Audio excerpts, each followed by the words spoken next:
The medical transport ship dropped out of hyperspace with a shudder. Inside Harmony Station's docking bay, Dr. Kang Mireille watched through the observation window as the Velcran vessel connected to the airlock. She had received the emergency call an hour ago, but the details were vague. All she knew was that someone needed her help desperately. The airlock doors opened with a hiss. Ambassador Tikvara stepped through first. The insectoid alien's exoskeleton was bright orange, a color Mireille had learned meant extreme stress in Velcrans. Behind the ambassador came a medical platform floating on anti-gravity fields. On it lay the largest creature Mireille had ever seen. The Velcran hunter beast was massive. His body stretched nearly 10 feet long, covered in silver-blue fur that seemed to shimmer even in the harsh station lights. But what caught Mireille's attention were the markings along his sides. They should have been glowing with bioluminescent light. Instead, they were dark and lifeless. The creature's breathing was shallow and irregular. Dr. Kang, Ambassador Tikvara's translator, spoke in perfect Korean. "This is Shartek. He is dying. Our best medical teams have tried everything. You are our last hope." Mireille felt her stomach tighten. She was good with animals, yes, but this was a sacred Velcran hunter beast. These creatures were legendary across the galaxy. They were intelligent, telepathic, and bonded only with Velcran shamans. Why would they bring him to a human? Captain Lee Doyen appeared at her side. The station commander put a hand on her shoulder. "The Velcrans have heard about your success rate with alien species. They are desperate, Mireille." An older Velcran stepped forward. His exoskeleton was covered in ceremonial markings. "I am High Shaman Wrecker," his translator announced. "This is a mistake. Humans cannot understand the sacred nature of our hunter beasts. They are weak and emotional. They will fail and Shartek will die in disgrace." The shaman's words stung, but Mireille pushed her feelings aside. She moved closer to the medical platform. Shartek's eyes were closed. His massive chest barely moved with each breath. Without thinking, Mireille reached out and placed her hand on his head. His fur was surprisingly soft. For a moment, nothing happened. Then Shartek's eyes opened. They were golden, like two small suns. They locked onto Mireille's face with an intensity that made her breath catch. There was intelligence in those eyes, and pain. So much pain. The bioluminescent markings along his body pulsed once. The light was weak, but it was there. Ambassador Tikvara made a sound like a gasp. "He has not responded to anyone in 3 days." "How did you do that?" Mireille did not answer. She was too focused on Shartek. Her mind was racing through possibilities. She had read about Velcran hunter beasts during her xenobiology training. They were telepathic. They communicated through a combination of pheromones, bioluminescence, and direct mind-to-mind contact. "Tell me about the poison," Mireille said, still looking into Shartek's eyes. Ambassador Tikvara explained that Shartek had been defending a Velcran colony when he was struck by a weapon laced with neural toxin. The poison was designed to attack the nervous system. Velcran doctors had tried every antidote, every treatment. Nothing worked. The poison was shutting down Shartek's brain, one system at a time. Mireille listened carefully. She pulled up diagnostic scans on her tablet. The Velcran data was thorough, but something felt wrong. She looked at the neural activity patterns. Then she understood. "You have been treating him wrong," Mireille said quietly. High Shaman Wrecker's exoskeleton turned dark red. "How dare you?" "Our medical science is thousands of years old." "I am not questioning your science," Mireille said calmly. "But Velcrans are telepathic. Your doctors have been surrounding Shartek with their minds, trying to support him. But the poison is not just killing his nervous system. It is causing a telepathic feedback loop. Every mind that touches his makes the pain worse. He needs to be isolated completely." The room fell silent. Ambassador Tikvara's exoskeleton shifted to pale green. That would explain why he got worse when we brought more healers. But isolation? That goes against everything we believe. Our hunter beasts need connection. Not when that connection is killing him, Mireille said. She turned to Captain Doyen. "I need a quiet room. No Velcrans nearby. I can use neural blockers to stop the feedback loop. But I also need to give him something your people have not tried. Constant physical contact, comfort, companionship of a different kind." High Shaman Wrecker made a sound of disgust. "You want to treat him like a pet? Like one of your earth animals? This is exactly why humans should not be trusted with sacred matters." But Ambassador Tikvara was not listening to the shaman anymore. She was watching Shartek. The hunter beast's eyes were still locked on Mireille. His markings pulsed again, slightly stronger this time. "There is only one way this can work," the ambassador said slowly. "According to our traditions, I must gift Shartek to you, Dr. Kang. Completely. He will be your responsibility. If he dies in your care, it will be considered a grave insult to the Velcron Empire. But if there is any chance you can save him, I must take it." Mirai felt the weight of those words, a sacred creature's life in her hands, a potential diplomatic disaster if she failed. But when she looked into Shartek's golden eyes, she saw something that made her decision easy. She saw hope. "I accept," Mirai said. High Shaman Wrecker protested loudly, but Ambassador Tikvara silenced him with a gesture. The transfer was recorded officially on Velcran legal documents. Shartek now belonged to Mirai. Captain Doyen ordered a medical suite prepared. The station's crew moved quickly, setting up equipment and clearing nearby rooms of any Velcran personnel. Mirai supervised the transfer of Shartek to a specialized bed that could support his weight. As the Velcrans left, High Shaman Wrecker stopped at the door. "When he dies," the shaman said coldly, "I will return to perform the proper rites, and your people will understand that some things are beyond human capability." The door closed. Mirai was alone with Shartek. She began her work immediately. First, she administered neural blockers through an IV line. These would help stop the telepathic feedback. Then she set up monitors to track his vital signs. His heart rate was dangerously slow. His brain activity was fragmented. But Mirai did something else too, something that no Velcran doctor would have thought to do. She pulled a chair next to Shartek's bed. She sat down and placed both hands on his massive head. She began to speak to him softly in Korean, telling him about herself, about Earth, about the flowers that grew in her mother's garden. Shartek's eyes remained open, watching her. His markings pulsed in a slow, steady rhythm. Mirai did not know if he understood her words, but she felt certain he understood her intention. She was not going to leave him alone. She was not going to let him die in the dark. Hours passed. Mirai's friend Yoon Haejin brought her food and coffee. The xenobiologist set up recording equipment to document what was happening. "This is unprecedented," Haejin whispered. "His vital signs are stabilizing. Slowly, but they are improving." Mirai barely heard him. She was focused entirely on Shartek. She could feel something building between them. It was not telepathy, not exactly. It was something deeper, something that went beyond species or language. It was connection. By the end of the first night, Shartek's breathing had grown stronger. His markings glowed with a faint but steady light. And when Mirai finally allowed herself to rest, leaning against the edge of his bed, she felt his massive tail move to curl protectively around her chair. It was the smallest gesture, but it meant everything. Shartek was fighting, and he was not fighting alone anymore. 3 days had passed since Shartek arrived on Harmony Station. Mirai had not left the medical suite except to shower quickly twice. She slept on a cot next to Shartek's bed. She ate her meals sitting beside him. She talked to him constantly, filling the quiet room with stories and songs and random thoughts. The Velcrans watched through remote cameras. Mirai knew they were there, judging her methods. She did not care. The monitors showed that Shartek's condition was improving. Slowly, painfully slowly, but improving nonetheless. Haejin visited every few hours, bringing supplies and checking the data. "The neural blockers are working," he said on the third morning. "The feedback loop is broken. But Mirai, there is something else happening. Look at these readings." He showed her the brain activity scans. Shartek's neural patterns were synchronizing with something. At first, Mirai thought it was the station's computer systems. Then she realized the truth. They were synchronizing with her heartbeat. "Is that possible?" she asked. Haejin shook his head. "It should not be. But the data does not lie. When you are close to him, his vital signs stabilize. When you move away, they become erratic again. It is like he is using you as an anchor." Mirai looked at Shartek. His golden eyes were watching her as always. She reached out and touched his face. His markings pulsed brightly in response. For a moment, she felt something. A flash of sensation that was not her own. Hunger, not for food, but for connection. For understanding. "He is lonely," Mirai whispered.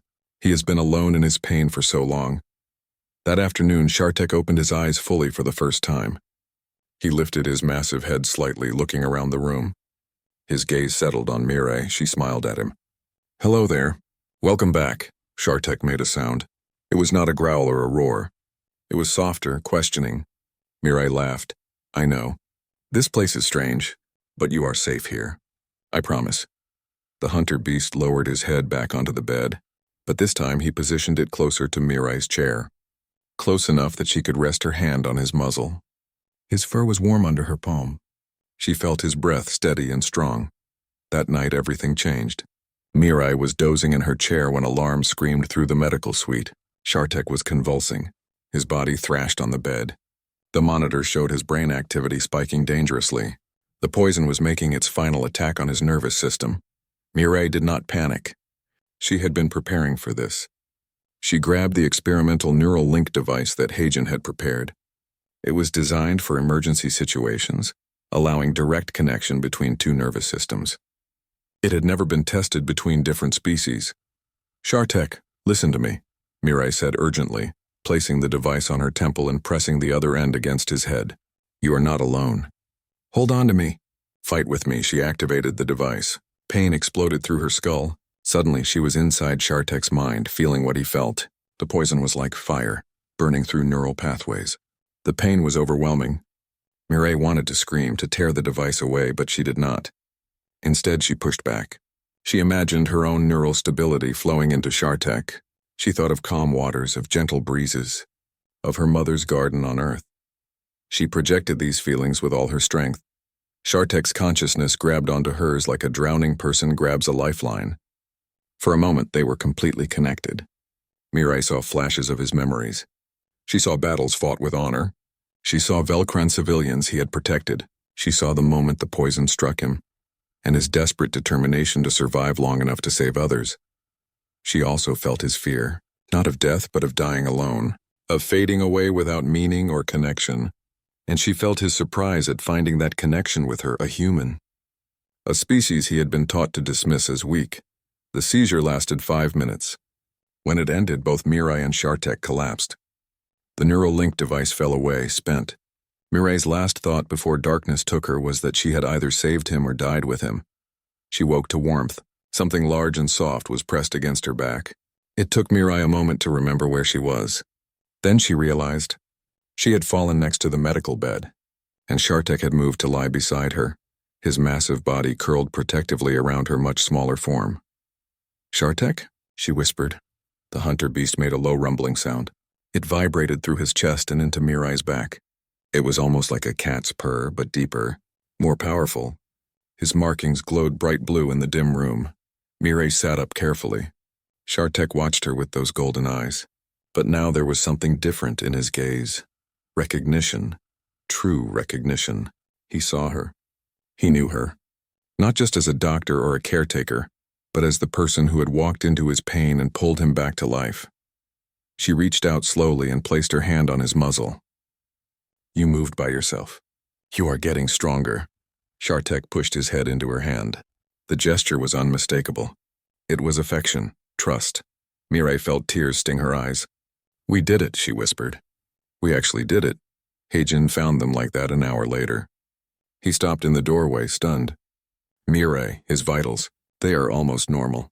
The poison is still in his system, but it is not killing him anymore. His body is adapting, fighting it off naturally. We fought it together, Mirai said. She did not try to explain the neural link. How could she? She barely understood it herself, but the peace did not last long. That afternoon, a new ship arrived at Harmony Station. Commander Vextalon of the Krenth Dominion came aboard under the excuse of diplomatic business. But Mirai saw how his cold reptilian eyes studied her when he visited the medical suite, how he stared at Shartek with calculating interest.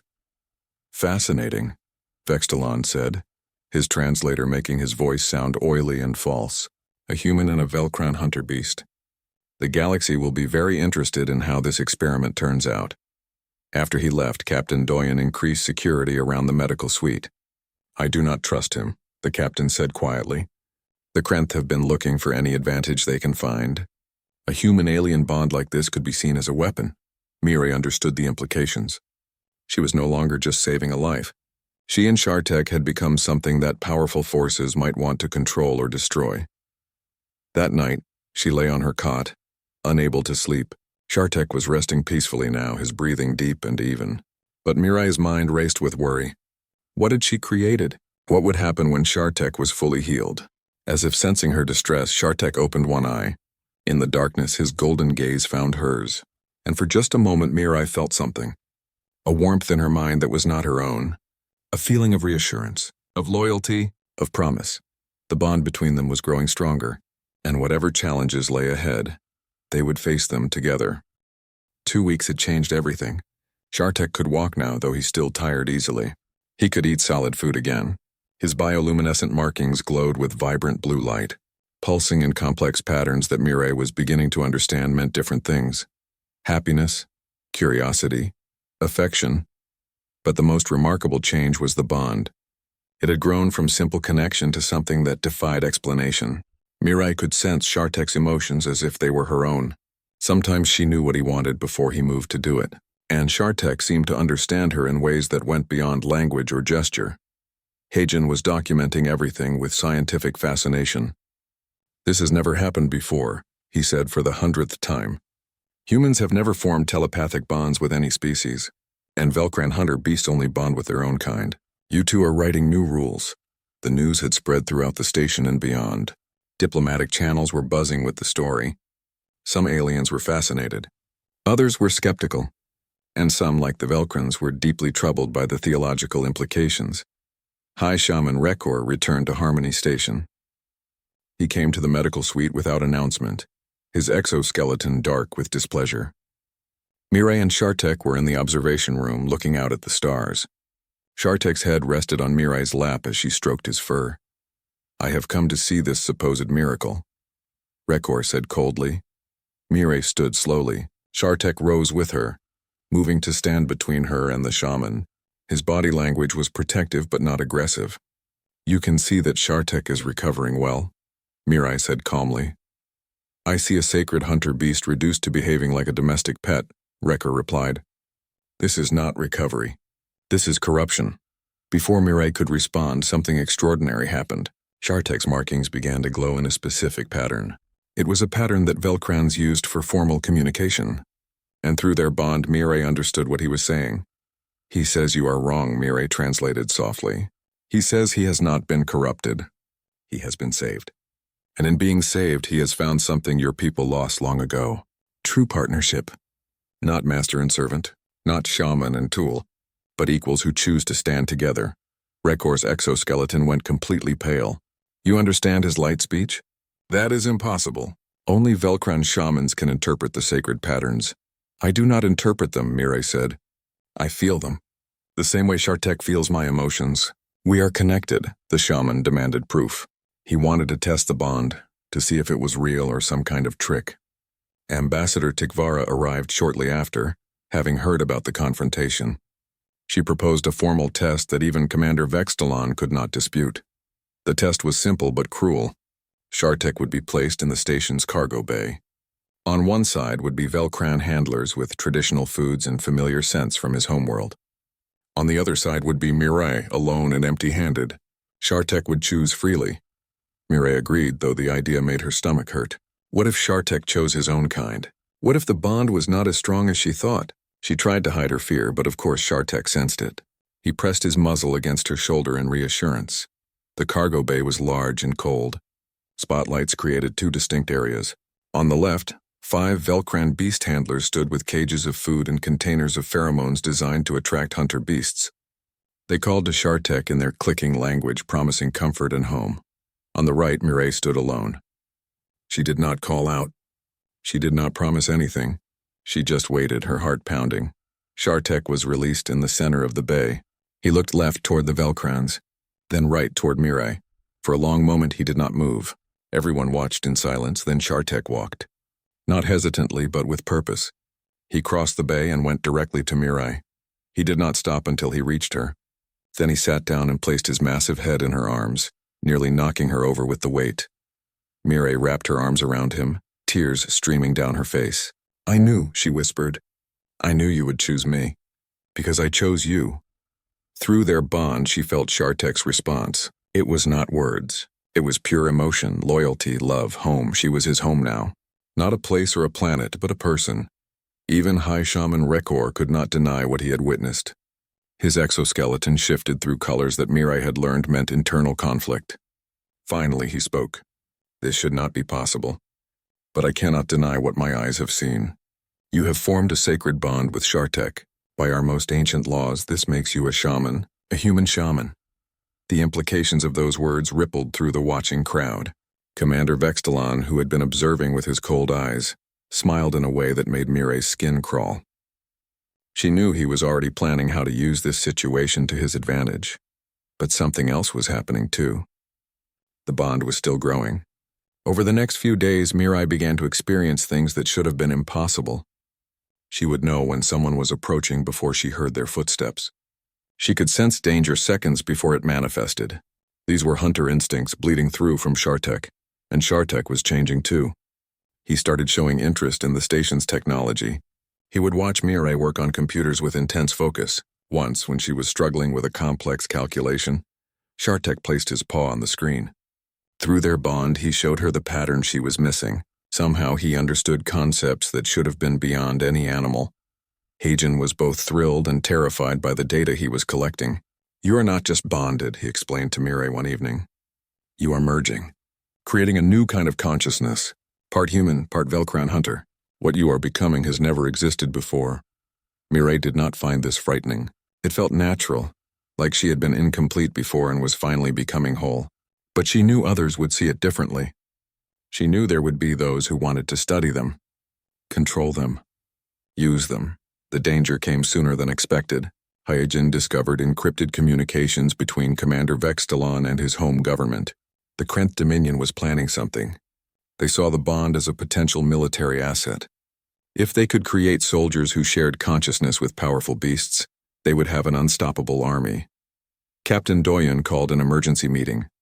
We need to protect you, he told Mirai, both of you. The Krenth will try to take you by force if necessary. Let them try, Mirai said quietly.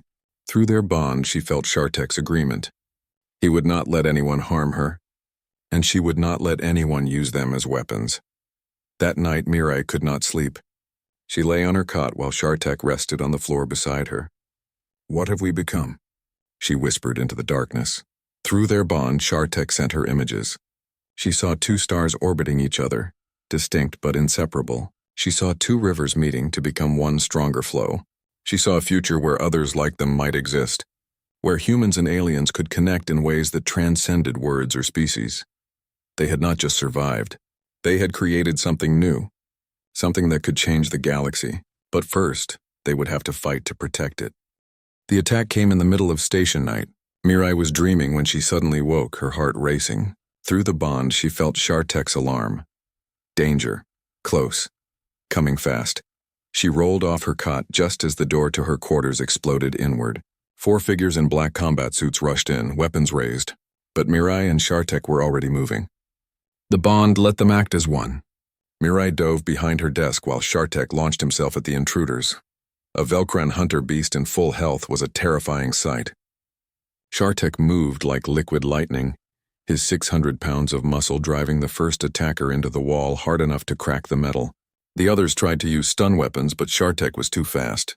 He knew where they would aim before they pulled the triggers, and Mirai knew what he would do before he did it. She hit the emergency alarm, then grabbed a medical scanner and threw it at the control panel for the room's emergency shields. Sparks flew, and barriers slammed down, trapping the remaining attackers inside. Station security arrived within minutes. Captain Doyen and his team found Mirai pressed against Shartek's side, both of them breathing hard. The 4 attackers were unconscious but alive. Their suits bore no identification, but everyone knew who had sent them. The Galactic Council convened an emergency session. Commander Vextalon denied everything, of course. He claimed the attackers were freelance criminals, acting without government support. But Hagen had recovered data from their equipment. The proof was undeniable.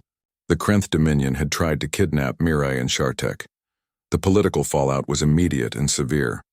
The Velcran Empire demanded justice. The human delegation threatened to withdraw from several treaties. Even species who normally stayed neutral were outraged.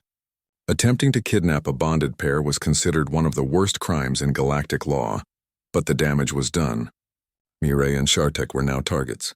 Every major power in the galaxy was watching them, some with admiration, others with greed, and a few with fear. High Shaman Rekor arrived at Harmony Station the next day. His exoskeleton was a solemn purple. "I have a proposal," he said to Mireille and Captain Doyen. "Come to our homeworld. You and Shartek. We will protect you there, study the bond in safety, and perhaps begin to understand what it means for both our peoples." It was a generous offer. The Velcran homeworld was one of the most heavily defended planets in the galaxy. Mireille would be safe there, but she would also be far from human space. Far from everything she had known. "How long would we stay?" Mireille asked. Rekor's exoskeleton flickered. "That would depend on many things. Years, perhaps. Maybe longer." Captain Doyen frowned. "You are asking her to leave humanity behind." "I am asking her to survive," Rekor replied. "The Krenth will try again. Others will follow. On our world, she would be under the direct protection of the Velcran military and the shamanic orders. No one would dare attack her there." Mireille looked at Shartek. He was watching her with those golden eyes, waiting for her decision. Through their bond, she felt his feelings. He would go anywhere she went. Be anything she needed him to be. The choice was hers alone. That night, Mireille walked the observation deck alone. She looked out at the stars and thought about Earth. She had not spoken to her family in months. She had left to escape grief, to run from the pain of losing her younger brother to a disease she could not cure. Out here in space, she had hoped to find peace. Instead, she had found purpose. But at what cost? "You do not have to go," a voice said. Hagen had joined her at the window. "There are other options." "Like what?" Mireille asked. "Spend the rest of my life running? Always looking over my shoulder? That is not living." "Then do not run," Hagen said. "Stay and fight. Not with weapons, but with truth. Show the galaxy what you and Shartek represent. Make them understand that the bond is not a weapon or a tool. It is a bridge." Before Mireille could respond, alarms blared through the station. Captain Doyen's voice came over the speakers. "All personnel to stations. We have multiple ships dropping out of hyperspace. Configuration unknown." Mireille ran to the command center with Hagen. Shartek was already there, having sensed her alarm through the bond. The main screen showed a dozen ships surrounding Harmony Station. They were not attacking, but the threat was clear. 3 different species, Captain Doyen said grimly. "Krenth, yes, but also Vordax and Feline. They are demanding that we turn over Mireille and Shartek for study. They claim the bond represents a danger to galactic security.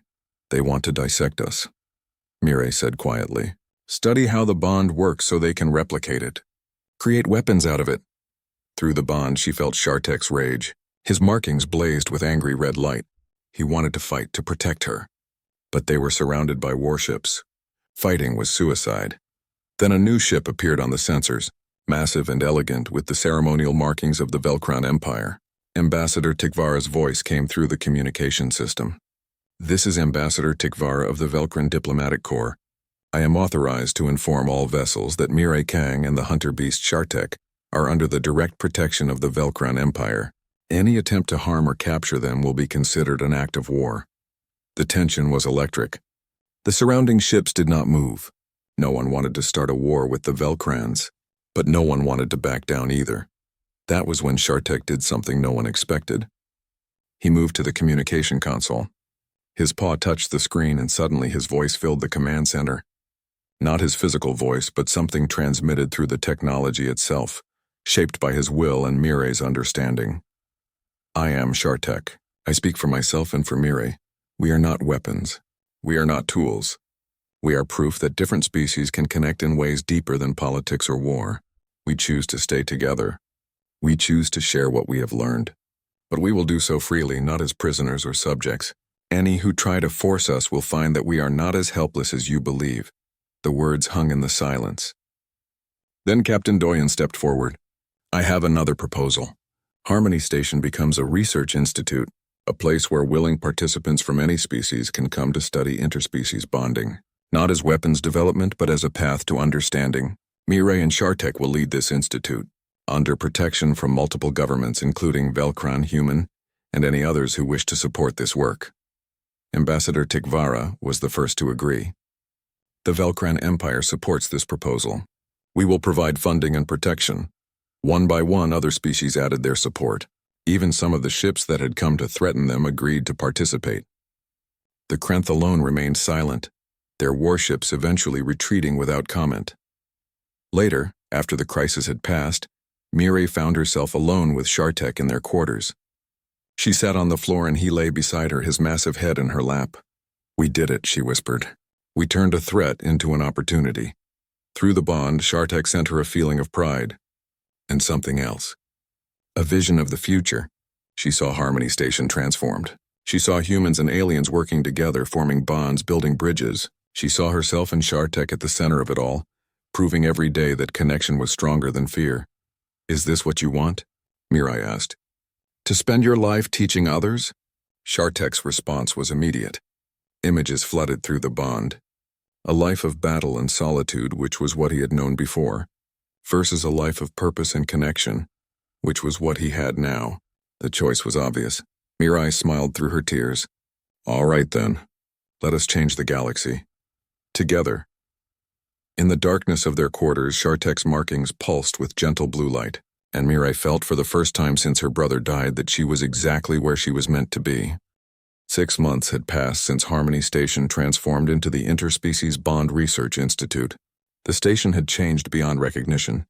What was once a simple diplomatic outpost now housed researchers from 15 different species. New wings had been added to accommodate different atmospheric requirements and gravity zones. The observation deck had become a gathering place where beings from across the galaxy could watch the stars together. Mireille walked through the main research hall with Shartek at her side. They moved together with the unconscious coordination of a single organism. When Mireille paused to examine data on a screen, Shartek stopped exactly when she did. When he sensed someone approaching from behind, she turned before they spoke. They were more than bonded now. They were unified in a way that even Hagen struggled to explain scientifically. The research hall was busy. In one section, a young human woman sat quietly beside a Feline crystal entity, learning to interpret its light-based communication. In another area, a Vordax warrior trained with a Earth dog, discovering that loyalty and friendship could cross even the strangest boundaries. Every bond was different, every connection unique, but all of them proved the same thing. Understanding was possible between any species willing to try. "Mireille," Hagen called from his workstation. "The council representatives are here for your presentation." Mireille took a deep breath. Today she would address the Galactic Council directly. She would present 6 months of research and ask for continued support. The future of the Institute depended on this presentation. The council chamber was enormous, designed to accommodate hundreds of different species. Mireille stood at the center with Shartek beside her. Holographic displays surrounded them, showing data and recordings from the Institute's work. "Honored representatives," Mireille began. Her voice was steady despite her nervousness. 6 months ago, I was given a dying creature as a last desperate hope. Today, Shartek and I stand before you as proof that the impossible can become reality when we choose connection over fear. She activated the displays. Images showed the 12 successful bonds that had formed at the Institute. A Velcran youth with a small hunter beast, learning partnership instead of domination. A Krenth scientist with a human therapy cat, discovering that emotions were not weakness. An elderly human man with a Feline crystal entity, finding companionship after losing his family. Each bond is different, Mireille continued, but they all share common elements: trust, patience, willingness to see beyond what we think we know. The human species has a long history of forming bonds with other creatures on our home planet. We called it domestication, but it was always more than that. It was mutual evolution. We changed them and they changed us. This ability is humanity's gift to the galaxy. A Krenth representative stood. It was not Commander Vextalon, who had been removed from his position in disgrace. This was Ambassador Kelrath, younger and less rigid than his predecessor. "You speak of gifts," Kelrath said, "but some of us still see danger. What happens when these bonds are used for military purposes? What happens when enemies bond with powerful creatures?" Mireille had expected this question. "Ambassador, the bond only works with willing participants. Both beings must choose the connection. You cannot force it. You cannot weaponize it, because the moment you try to control it, the bond breaks. What we are offering is not a new weapon. It is a new way of understanding each other." High Shaman Rekor stood next. His exoskeleton had changed to ceremonial gold. "I was once the strongest opponent of this work. I believed humans could not understand our sacred traditions. I was wrong. What Mirai and Shartek have shown us is that our traditions were incomplete. True bonding is not about dominance or service. It is about mutual respect and growth. The Velcrown Empire fully supports this institute and requests that our young shamans be sent here for training. One by one, representatives stood to speak. Some pledged funding. Others offered to send their people for study. A few remained skeptical, but none could deny the evidence displayed before them. The bonds were real. They were beneficial. And they were changing the galaxy's understanding of what was possible. After the presentation, Mirai found a quiet corner in the observation deck. She was exhausted but satisfied. Shartek lay beside her, his head resting on her lap as she gazed out at the stars. "Do you ever miss your old life?" she asked him softly. "Before me, when you were a warrior fighting battles?" Through the bond, Shartek sent her complex feelings. Yes, he missed the simplicity of his old life, but he would not trade what he had now for anything. He had been a weapon before. Now he was a teacher, a partner, a bridge between worlds. "I understand," Mirai whispered. She thought about her own past, the grief that had driven her into space, her brother's death, the helplessness she had felt. For so long she had been running from that pain, but she was not running anymore. Through her bond with Shartek, she had learned that some losses could not be prevented. Some pain could not be healed, but connection could help carry that pain, transform it into something meaningful. She pulled out her personal communicator and did something she had been avoiding for months. She recorded a message to her family on Earth. "Mom, Dad," she began. "I know it has been a long time since we talked. I know you have been worried. I want to tell you about what I have been doing. I want to tell you about Shartek. And I want to tell you that I have finally found peace with losing Minho, not because the pain is gone, but because I learned that the connections we make, the lives we touch, those are what matter. Minho's life mattered, and what I am doing now, helping others connect and understand each other, it is my way of honoring his memory." Tears ran down her face as she spoke, but they were not tears of grief. They were tears of healing. Shartek pressed his head more firmly into her lap, sharing her emotions through the bond. The next day brought new arrivals. A delegation from a war-torn planet called Nixara. 2 species had been fighting there for generations. Neither side could remember how the conflict started. They only knew hatred and fear. "We heard about your work," the Nexaran delegation leader said. "We do not believe it will work for us. Our differences are too great. But we are desperate. Will you try?" Mirai looked at Shartek. Through the bond, she felt his response. Of course they would try. This was why they existed now. Not to prove what was possible, but to keep proving it over and over until the entire galaxy believed. "We will come to Nixara," Mirai said. "Shartek and I, along with a team from the Institute. We cannot promise success, but we can promise that we will give everything we have to help you find peace." The preparations took 2 weeks. Mirai assembled a team of researchers and bonded pairs. Heijin would come, of course. So would several successful pairs from different species.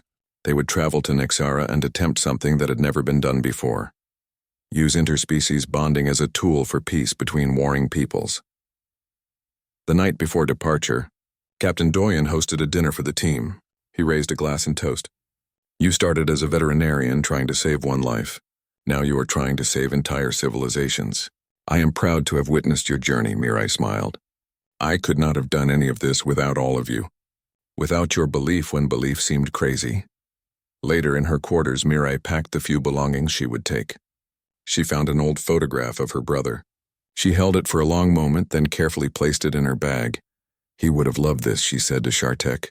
"Minho always believed that people were basically good, that we could overcome any difference if we just tried to understand each other. I thought that belief died with him. But maybe I was wrong. Maybe it just needed time to grow." Shartek's markings pulsed with warm colors. Through the bond, he showed her an image. 2 seeds planted side by side, growing together, their roots intertwining until they became a single strong tree. The next morning, the team boarded their ship. As they pulled away from Harmony Station, Mirai looked back at what they had built. The station glowed with lights from a dozen different species, all learning to connect, all choosing understanding over fear. "Ready?" Heijin asked from the pilot's seat. Mirai placed her hand on Shartek's head. Through the bond, she felt his readiness, his determination, his absolute confidence in her and in what they were doing. "Ready," she said. The ship jumped to hyperspace. Ahead lay Nexara and an uncertain future. Behind lay Harmony Station and proof that the impossible could be achieved. And throughout it all, a human and a Velcran hunter moved as one, showing the galaxy that the strongest force in the universe was not weapons or technology. It was connection. It was understanding. It was the willingness to see another being, truly see them and choose to stand beside them. In the end, that was humanity's real gift to the galaxy. Not intelligence or adaptability or any physical trait, but the simple, profound ability to look at someone completely different and say, "I see you. I choose you. Let us build something together." And so they did. One bond at a time. One connection at a time. One bridge at a time. The galaxy would never be the same.